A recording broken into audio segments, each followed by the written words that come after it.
2015년 세월호 참사 1주기 주말 집회에 참가한 A라는 사람이 경찰 버스 유리창에 꽂혀있던 태극기를 떼내서 불태운 일이 있었습니다.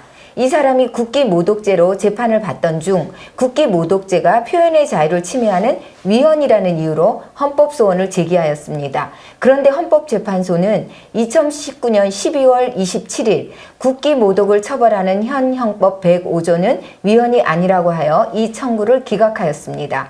이 사건을 보면서 약 45년 전 국기에 대한 경례를 우상숭배라고 거부하여 국기 모독죄로 기소당한 기독교인들이 떠오릅니다. 오늘은 국기 모독죄가 우리 기독교인들의 믿음과 어떤 관련을 가지는지를 살펴보겠습니다. 교수님, 안녕하세요. 안녕하세요. 우선 국기 모독죄의 내용이 그 죄가 어떻게 성립되는지 좀 설명해 주세요. 예, 우리나라 형법 105조는 대한민국을 모욕할 목적으로 국기 또는 국장을 손상, 제거 또는 오욕한 자는 5년 이하의 징역이나 금고, 10년 이하의 자격정지 또는 700만 원 이하의 벌금에 처한다. 이렇게 규정하고 있습니다. 네, 국기라면 태극기를 말씀하시는 거죠? 예, 그렇습니다.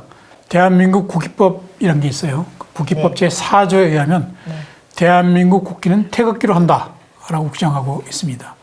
여기서 말하는 태극기는 꼭 이제 관공서 이렇게 개양된 것뿐만 아니고 자기 개인이 집에서 소지하는 태극기도 포함은 됩니다.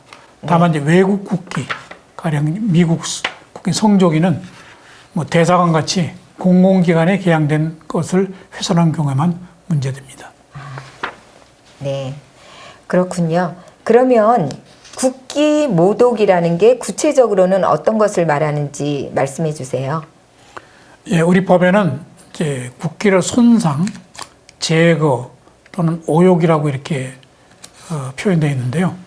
구체적으로 말하면 지금 이 사건에서처럼 태극기를 이제 불태운다든가, 찢는다든가, 발로 밟아버린다든가, 침을 뱉거나, 뭐 오물을 끼얹거나, 또 먹칠 이런 거 하는 것도 거기에 해당됩니다. 네, 교수님 말씀을 들으니까 한명숙 전 총리가 노무현 전 대통령 2주기 추도식에 참석해서 분향소에 깔린 태극기를 밟아 문제가 되었던 것이 생각이 납니다. 예, 그렇죠. 네, 또 태극기 집회 참가자들이 태극기를 식탁에 깔고 식사한 것이 문제된 경우도 있던데요.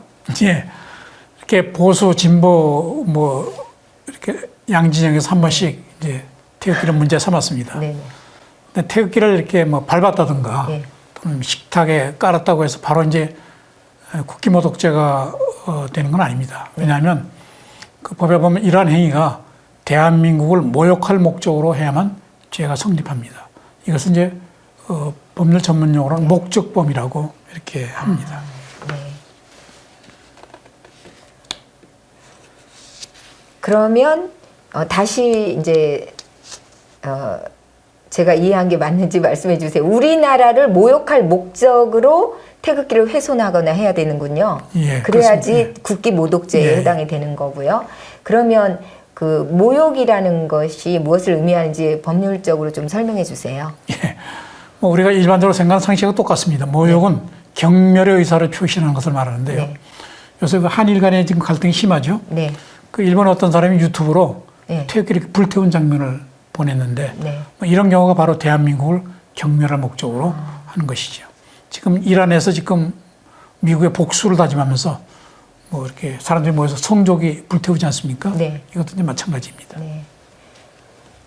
그러면 가령 태극기 문양이 들어간 옷을 입다가 쓰레기통에 버리거나 태극기 문양의 그릇을 깨트리는 것은 어떻게 되나요?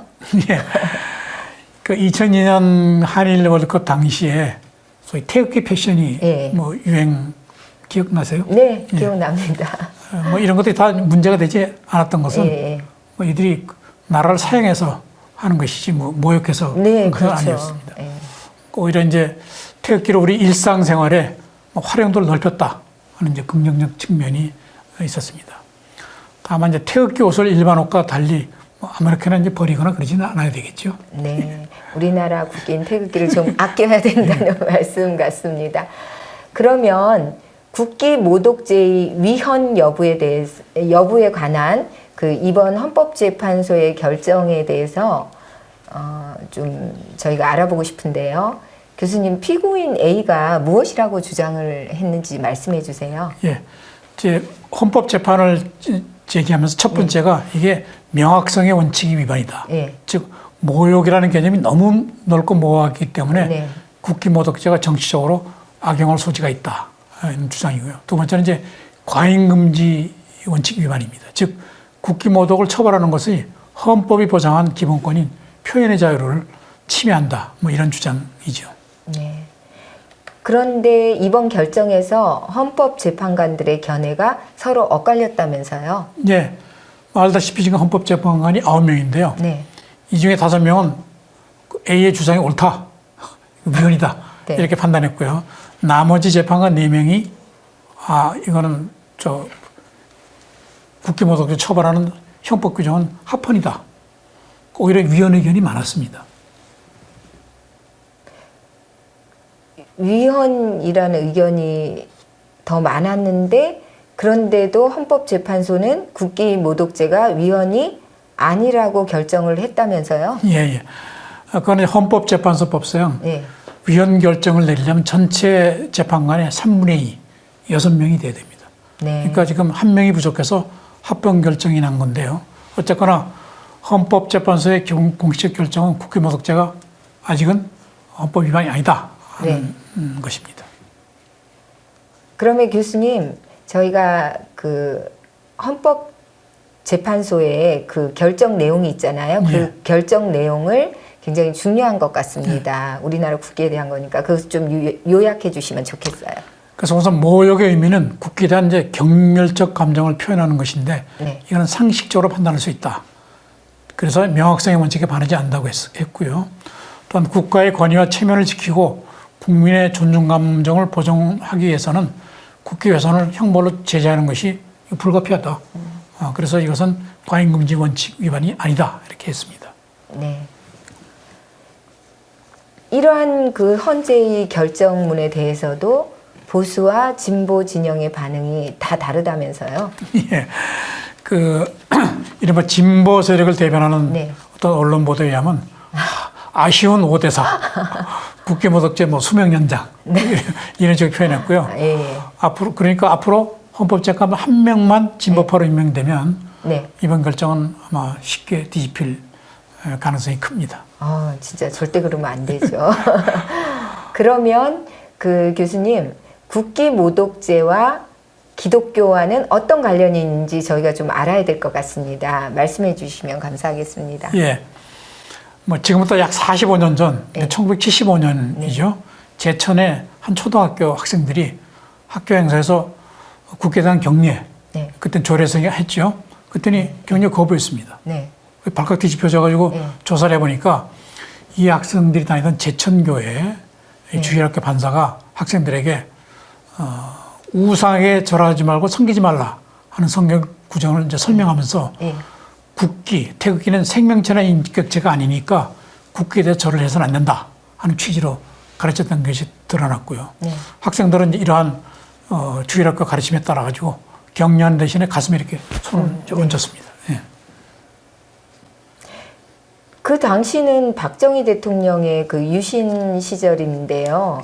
큰 문제가 됐겠네요. 그렇습니다. 이게 문제가 이제 커지니까 그 제천교회 담임 목사는 이런 성명을 발표했습니다.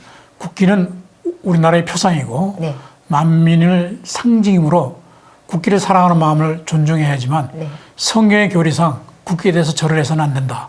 또 국기를 존중하는 의미에서 격려하는 대신에 가슴에 손을 얹고 주목하는 방법으로 경의를 표한다. 이게 우리 교회 입장이다. 이런 입장을 표명했습니다. 그렇군요. 그래서 결국 검찰은 주일학교 교사와 담임 목사를 국기 모욕죄, 현재의 국기 모독죄로 기소하였다고 들었는데요. 판결은 그럼 어떻게 났죠? 사실 당초부터 검찰이 기소한 게 무리였습니다. 우선 앞에서도 본 바와 같이 이 경례 이게 하는 대신에 가슴에 손을 얹고 국기를 이렇게 주목한 것이 국기를 태우거나 찍거나 하는 모독 행위에 과연 해당하냐? 아니죠. 또 학생들이 우상 숭배하지 말라는 이 성경의 가르침에 따라서 국기에 절하지 않은 것이지 우리나라를 모욕할 마음이 있었던 건 아니었거든요. 네. 그래서 아무리 뭐 유신 시대라고 하더라도 이건 너무 지나친 것이다. 그래서 법원은 이제 무죄를 선고했습니다. 아, 다행이군요. 그런데 국기에 대한 경례 거부로 퇴학당한 학생들이 있다고 들었는데요. 예. 그 제천교회 사건 바로 전에 네. 부산의 그 김해여고 네. 학생들이 교련 시간에 또 국기를 경례를 거부하는 사건이 발생했습니다. 네. 이 학생도 마찬가지로 국기는 사람이 만든 물체로서 네. 인격체가 아니기 때문에 국기에 대해서 경례하는 것은 우상숭배다 하는 믿음에 따라서 이렇게 거부했습니다. 그래서 이 학교는 이제 국기 경례를 거부를 학교 교육 방침에 네. 위반되는 행위다 하고서 이들을 퇴학시켰습니다. 네. 그래서 이제 그 부모들이 소송을 제기한 사건이죠. 네. 그때 그럼 법원은 어떻게 판결했는데요? 예. 제가 그 법원 판결문 한번 그대로 읽어보겠습니다. 네. 학교의 징계 처분은 우상을 숭배하여서는 아니 된다는 종교적인 신념을 대상으로 삼은 것이 아니고 나라의 상징인 국기의 존엄성에 대한 경례를 우상 숭배로 단정하고 그 경례를 거부한 행위 자체를 대상으로 한 것이므로 헌법이 보장하고 있는 종교의 자유가 침해되었다고 할 수 없다. 종교의 자유는 학생들이 재학하는 학교의 학칙과 교원의 질서를 해치지 않는 범위 내에서 보장되는 것이다. 결국 학생들은 퇴학 조치당했습니다. 아, 그런가요? 진짜 너무 안타깝네요. 교수님은 그럼 이 판결에 대해서 어떻게 생각하시는데요? 예, 이제 법원이 핵심 요지인 겁니다. 국기 경례는 국가 의식이지 네. 뭐 신앙 자유하고 무관하다. 네. 뭐 이런 논리입니다. 네. 즉 생명체나 인격체가 아닌 국기에 대한 경례를 네. 우상에게 절하지 말고 섬기지 말라는 십계명 위반으로 믿는 사람들에게는 이 경례를 강제하는 것은 신앙의 자유와 직결되는 문제가 저는 아닐 수 없다 이렇게 생각을 합니다. 그래서 지금은 이게 분명히 잘못된 판결이라고 생각을 합니다. 아, 네. 아마 지금 같아서는 이런 판결을 안 했겠죠. 네네. 진짜 교수님 말씀대로 서슬 18원 유신시대 때 어린 학생들이 믿음을 지키기 위해서 많은 고난을 받았군요. 그렇습니다. 예, 일제강점기 때 그 신사참배 거부, 네. 또 로마 제국에서 초대교회 신자들이 황제 동상에 절하지 않은 것과 뭐 다를 바 없습니다. 그때도 그들이 뭐라고 했냐면 신사참배나 황제 동상에 절하는 것은 신앙과는 관계없는 다만 국가의식이다. 네. 라고 이제 회유를 했지만 수많은 믿음의 사람들이 이를 거부해서 고난당한 이게 참 우리 순교의 역사 아닙니까? 예. 그럼 교수님, 그 우리 기독교의 그 태극기에 대한 태도와 소위 진보 좌파에서 인권을 내세워 국기인 태극기에 저항하는 것, 그런 것과는 좀 차원이 완전히 뭐 좀이 아니라 완전히 다르네요. 그렇습니다. 예. 우리 기독교인들은 나라를 사랑하죠. 네. 그래서 국기의 우리나라의 상징인 태극기를 존중합니다. 네, 존중하죠. 예. 다만 국가보다도 더 위에 계신 전능하신 하나님만 경배하고 우상 숭배를 하지 않아야 되기 때문에 비인격적인 태극기에 대해서 절하지 않는 것입니다. 경례를 하는 대신에 가슴에 손을 얹고 태극기를 주목하는 방법으로도 얼마든지 태극기에 대해서 존경을 표시할 수 있습니다. 네. 그래서 저희는 지금 그렇게 하고 있고요. 좌파들의 그런 태극기 모독과는 완전 차원이 다르죠. 나라를 사랑하고 태극기를 소중히 여기며 방법만 그렇게 하는 거죠.